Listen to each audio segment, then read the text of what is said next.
Hey guys, what's up? It's Rain. Today is Thursday, October 21st of 2021, and today is the day that we bounce back with the most pure form of abundance and ass kicking y'all ever seen your entire lives. I'm all about it today. I'm rocking the Mr. Beast hoodie signed by Mr. Beast himself. If you don't know who Mr. Beast is, Google him and that'll tell you exactly what we about on this channel. I'm all about 100% transparency, 100% free picks, and like always, I will never give y'all any bullshit or any of that other BS that's going on in this industry, because I'm all about peace, love, positivity, and abundance, baby. Like always, make sure to like, comment, subscribe in this video for a chance to win $10. All you gotta do is comment a fair pick from you or from me down below. Person with the most correct picks every Sunday to Sunday will win $10. NFL record is 36-18. 2021 record is 244 and 175 for plus 69 correct picks. And damn, I'm not gonna talk about it, but y'all saw in the Bills game with the parlay and the money line, everything that came down to it. I'm fucking locked in. Y'all know if we take an L, the Vegas better watch out. The books better watch out. Further ado, let's get a show on the road right now. All right, y'all. I'm fucking hungry. I'm ravenous. I'm locked and loaded. I have been locked in on this game literally since Monday night. I couldn't sleep. I was so restless. I was like, man, God, it's time. You know what? Vegas wants to kick me in the nuts. I'm gonna bend them over, smack their ass, and push them off the bridge. So we about to fuck shit up right here, right now. Boom, baby. NFL record 36-18. 2020 record 244 and 175 plus 69 correct picks. 10-21-21. Denver Broncos are heading to Cleveland to take on the Browns. This line opened up at +-7 in favor of the Browns. It has now moved all the way down to, as I'm recording this right now, 12:20 p.m. Eastern time on Thursday, to -1, +1 in favor of the Browns. And man, oh man, this is where we catapult back in the map with a massive boom abundance, baby. I got the pick for 10 units. I almost couldn't believe when I reread that part out. 10 units. The pick I'm taking, 10 fucking units. $1,000. That is right. It's on my picks. That's how fucking confident I am. And I got a prop for 1 unit on it as well. That's going to make us a massive amount of money through the parlay. It's a historic day for a massive unit gains. And you know what? Let's dive straight into it right here, right now. The big story today is obviously the health of the Browns. Mayfield, Chubb, Hunt, and Janovich. You know what? Nobody's talking about Janovich being out, but let me just tell you, that is one of the best fullbacks in the entire NFL, and Janovich being out for this game is going to make a huge difference for the run game. I'll dive into that later. But those four are out 100% confirmed for this game. And then on top of that too, you have also Landry, OBJ, and the 2 starting tackles for this offense that are they're questionable. They're questionable, but more than likely, it's projected that Jarvis Landry is most likely going to be out. OBJ might play, but is going to have limitations, limited reps, and the tackles, nobody fucking knows. So we'll see what happens. Defensively, Owusu-Koramoah, the badass linebacker that fucked shit up for him, is out in this game. And then you got Clowney is going to be questionable, as well as practically the entire defense is questionable for this game. So we really don't know what we're going to be seeing up front. But the one thing that we do know is overall, this game is hard enough for the Browns, coming off all these injuries, and to top it off, the shortest possible week in the NFL with only 3 days of prep. So you can only imagine that most of these guys that are questionable are going to still be highly limited from their usual production. And you know what? No news here. The Minnesota Miracle Man himself, Case Keenum, is getting the start tonight. That's right, a name you haven't heard for probably, I don't know, probably 5 years. I'd say, what, 2016 to 2021? Yeah, probably 5 years with the Minnesota Miracle, with the throw to Stephon Diggs. And, you know, it's a name none of us have heard, you know, since that Minnesota Miracle and the battle in Minnesota between, you know, himself with Cousins, ultimately leading him into a solidified backup role for the remainder of his career. So you may be asking yourself, man, oh man, I remember Case Keenum. Case Keenum was shit. Case Keenum went crazy. Case Keenum had so much potential. What happened? I'll tell you what happened. Old age hit this man, and he ain't the quarterback he fucking used to be. This quarterback hasn't been a starter since 2019 and is now 33 years old. So everybody wondering like, oh man, Case Keenum's probably still so good. Case Keenum. This man ain't Tom fucking Brady. He's 33 years old. 33 years old. I'm going to say it one more time. 33 years old. All right. Which has led him into a solidified backup role for the remainder of his career. You know, and to top that off too, what can really tell you this quarterback isn't like, you know, really doing much anymore, doesn't have that much potential whatsoever, is because in the past 2 years, we've had such a lack of just breakout quarterbacks within the league. So obviously not, I mean, you got Joe Burrow and shit like that, right? And now you got this year with Mac Jones and fucking, I don't even want to get into Trevor Lawrence, but you guys get what I'm saying. A lot of teams have needed a very good franchise quarterback for like the past 2 to 3 years. There's so many teams, and nobody has jumped on Case Keenum.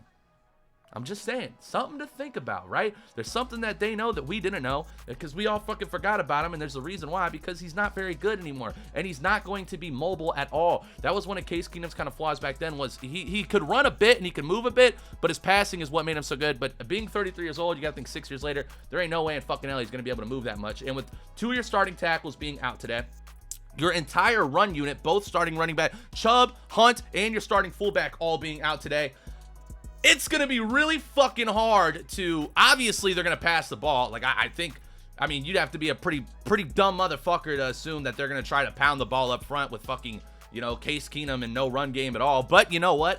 It's the Browns, so anything could happen. No, not talking shit against the Browns. Browns are a phenomenal team. I think you guys are electric. It's just, I'm a Bengals fan. I gotta get my jabs in when I can. So, looking into it though, guys, ultimately, OBJ and Landry are going to be getting rest, but they're still going to be limited in production. So ultimately, I think this offense has no fucking chance whatsoever to get points, and Vegas also recognizes that as well, with the over-under of this game have been moving down so much, already now down to 39.5, which is pretty crazy for an under.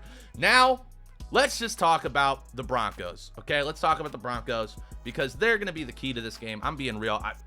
I don't see how in the absolute fuck. I mean, I get it. You know, Peoples-Jones is good. He's a very good player. He's been a breakout player.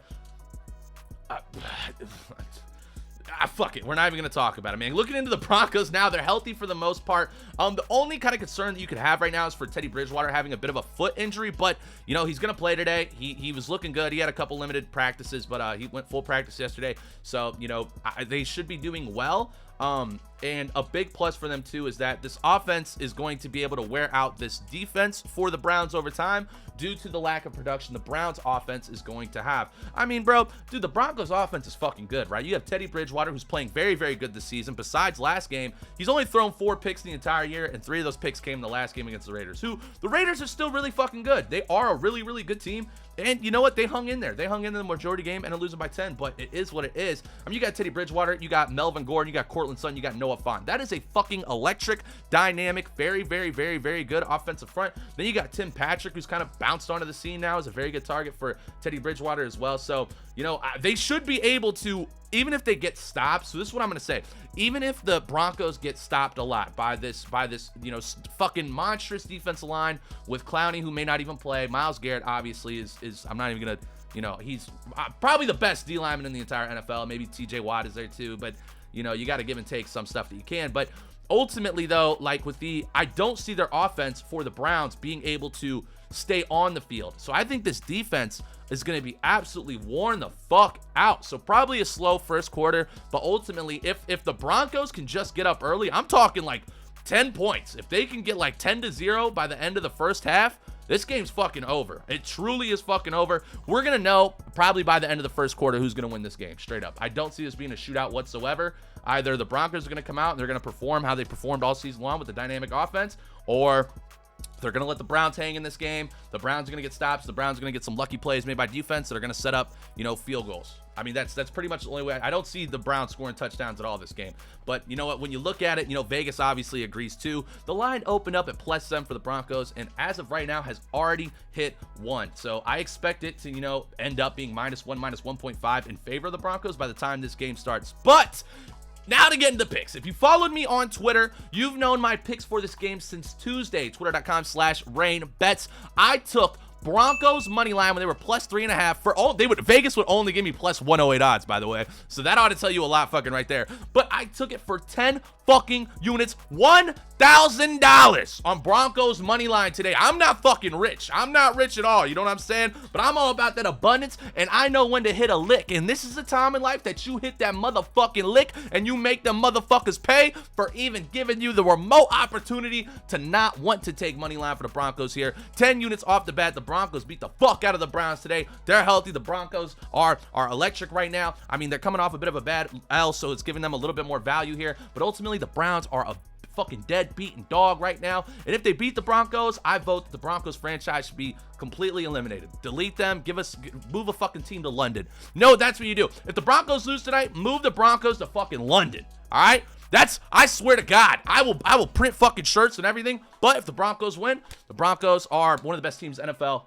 So that's I can't say it a straight face. All right, enough with that. Broncos money line, 10 units, $1,000. Lock it and load it. Parlay we're going to be taking today is Noah Fant touchdown score, Cortland Sutton touchdown score, and Broncos money line touchdown score for 1 unit for plus 1287 odds. So if you put $100 down, you win $1,300 basically, 1287 total. You know what I'm saying? So locking and loaded, that's juicy too. If you guys have seen my player prop parlays, we've been absolutely fucking feasting. Monday night on our last player prop. Thursday night, I'm sorry. Monday night was gonna fucking hit. We had Cole Beasley touchdown. We had Derrick Henry touchdown. We had Stephon Diggs touchdown. We had Josh Allen. And all was left was Bucks money line for plus 1780 odds.